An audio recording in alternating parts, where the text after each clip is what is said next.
chapter 20. Can you believe how much we've gotten through today? This is insanity. Chapter 20. I have spoken to many who were there at the destruction of the city of Shatrath.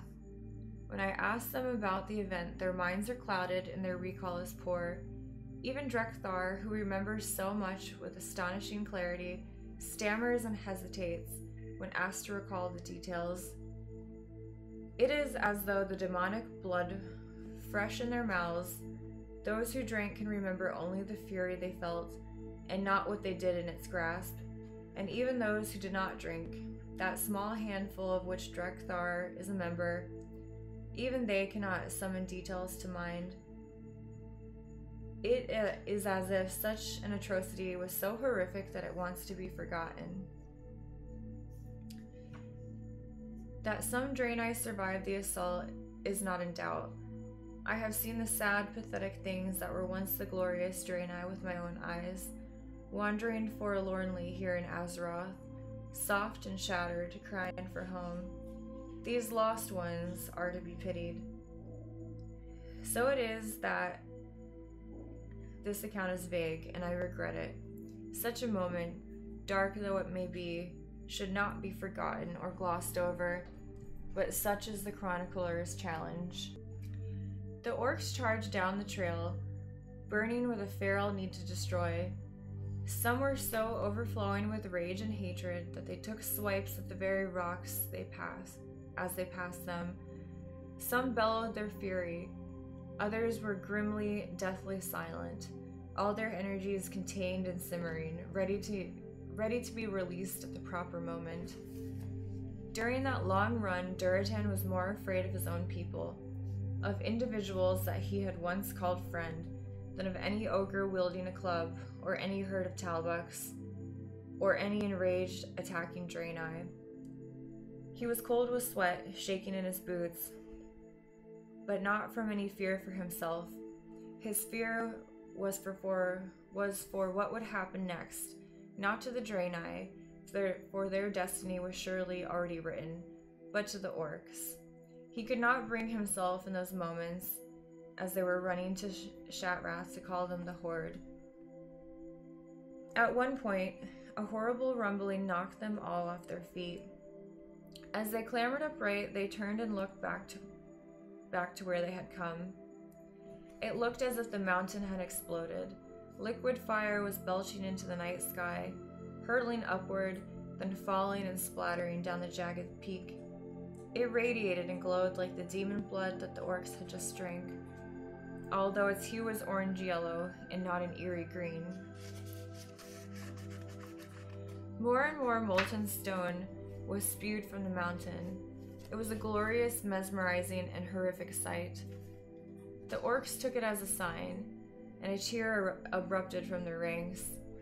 After a few moments of celebrating at the very mountain, the throne of Kil'jaeden, blessing their endeavor, they turned and continued their race towards slaughter. A mile outside the city they slowed. An area had been cleared, and recently too, and for a moment the first orcs to arrive at the site simply stared in confusion. This is where they had been told to assemble. This is where their war engines were supposed to have been quartered. Then, with no warning, something materialized right in front of their eyes. The orcs drew back hissing. Then, in the face of all sanity and logic, they started snarling at the huge being. It towered over them, 3 times taller than the tallest ogre, red from its cloven hooves to the tip of its lashing tail. From its jutting horns to its sharp black nails, its size was like nothing they had ever seen, but its shape. Durotan stared at it, thinking that it looked like nothing so much as a gigantic, crimson-skinned Draenei. Then the sudden realization that the orcs had been plunged into a personal conflict that should never have concerned them crashed over him like a tidal wave. You have nothing to fear and everything to celebrate. You who have sworn your allegiance to me, it cried, its voice penetrating to the very bone. I am Kil'jaeden, the beautiful one. the one who has been with you since the beginning. And I am with you now as you head to the most glorious battle yet. Once the wicked Draenei plotted against you, hiding an entire city from your eyes, but you have destroyed that city and others, and vanquished their temple. All that remains is this one final battle, and then the threat will be eliminated. The green stone that once hid the city of Telmor from you now hides their doom from them. Kelamen Samir Soleil Lama'akal, and the illusion was dispelled. Before them were dozens of catapults, battering rams, siege weapons of all varieties. Standing beside the engines of war were the ogres, still and silent, their stupid faces filled with determination. They bore weapons suited to their size, and Duratan realized that there were at least 3 dozen of them ready to fight. They made the huge weapons look like toys. "There is more," Kil'jaeden said, and waved his hands. The warlocks all cried out and grasped their heads for a moment, then blinked and grinned. "New spells have flooded your minds. Use them well. Take the Draenei now." As if he had opened a gate, the bloodthirsty orcs leapt into motion. Some of them made for the weapons by which a walled city would fall, pushing them forward with a strength which Duratan had never before seen them display. The ogres immediately went to the others, moving the enormously heavy weapons at a brisk pace. Other orcs were too far sunk in bloodlust and simply raced forward in the direction of the city. What they would do when they got there, Duratan did not know, but he and his clan followed dutifully. The war machines, propelled by ogres and the orcs, rumbled steadily on, but even before they were maneuvered into position, the walls that protected the city were under attack. Enormous green glowing rocks fell from the sky to slam into the city. Towers and citadels that had risen above the wall level cracked and shattered, and the wall itself was starting to crumble in several places. But it was not just boulders falling from the sky that comprised the attack. It was what rose from them once they had landed. Moving deliberately but with sickening speed, creatures that appeared made... Oh, wow. Dwellings made a thank you for a mega host. Oh my god. Welcome. We are reading this book and we're nearing the end. Welcome. Enjoy.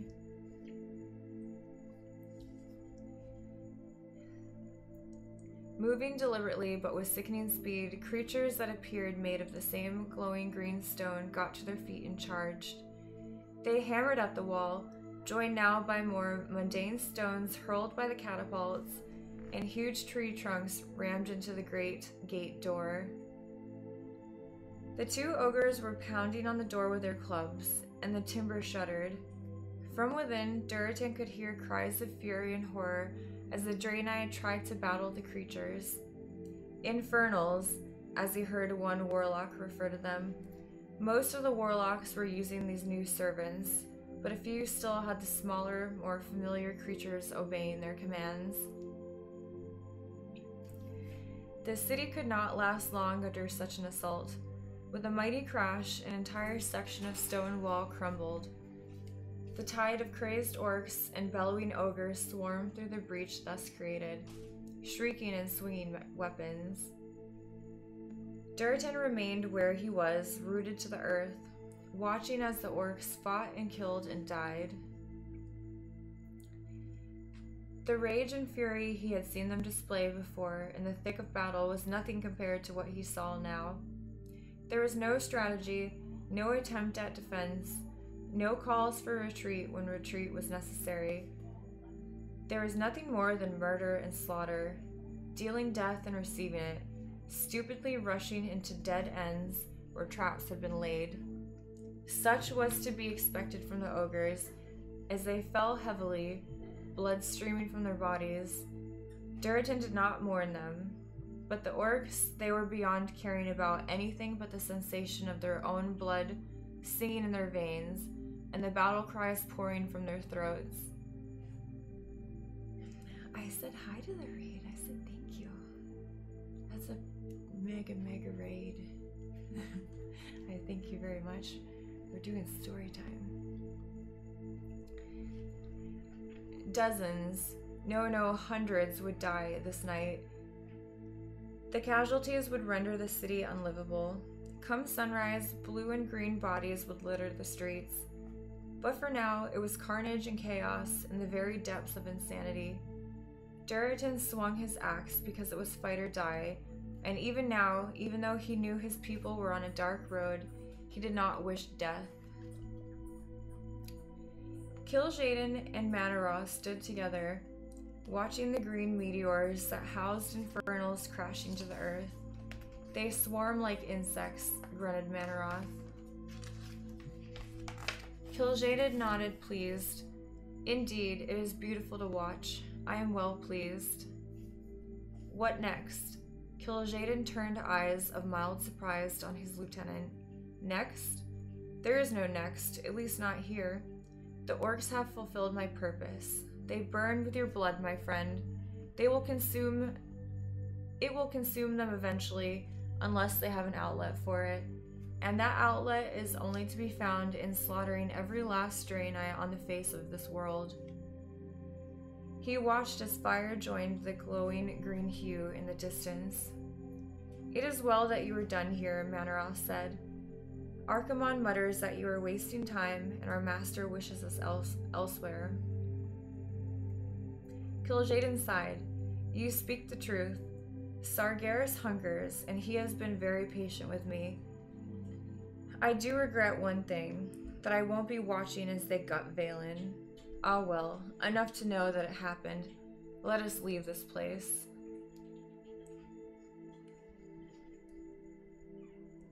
He gestured, and both he and his lieutenant disappeared. What do you mean? He was not there, Gul'dan shrieked. This could not be. Oh, we just launched into a new scene. What I said, Blackhand growled. We scoured the city. Valen was nowhere to be found. Perhaps an overeager grunt found him first and mutilated the body, Gul'dan said nervously. This was not good news. He had instructed Blackhand to find the corpse of the prophet Valen and bring the Draenei's head to Gul'dan. It was to be a present to Kil'jaeden.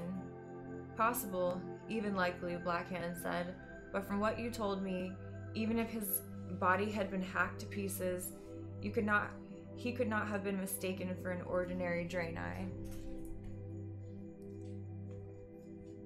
Gul'dan shook his head, feeling worried and slightly sick.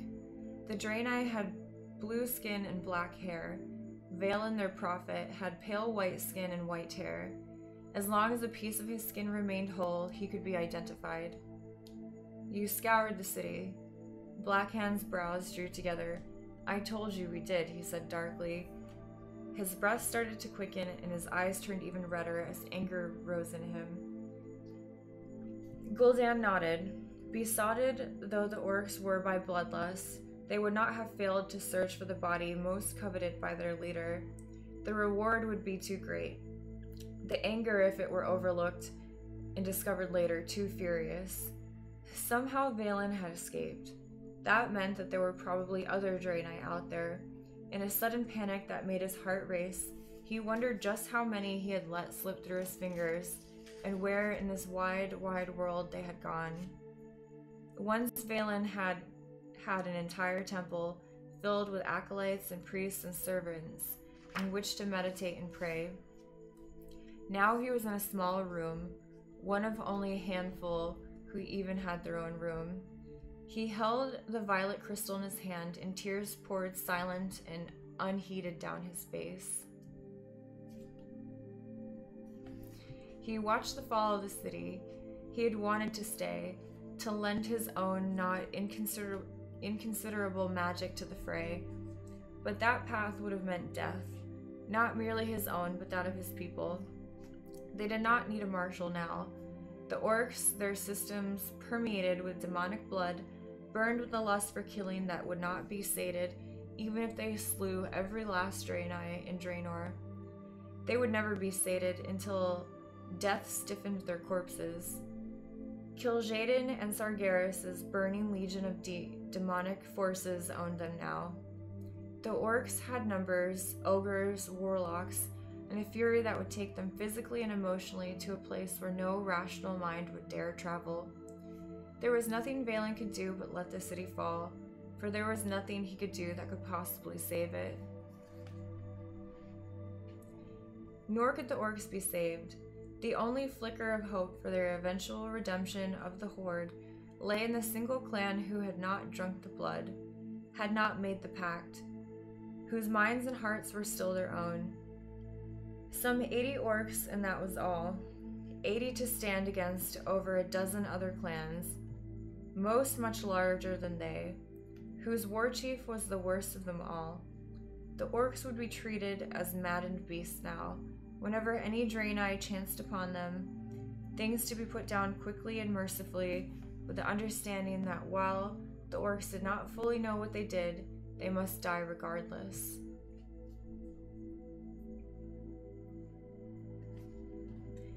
Valen had wanted to abandon the city, to have it standing empty when the orcs descended, wanted to save as many Draenei lives as he could. But Laro here, the quick-speaking, intelligent general who had succeeded Restylon after the latter's murder, had convinced him it would not work.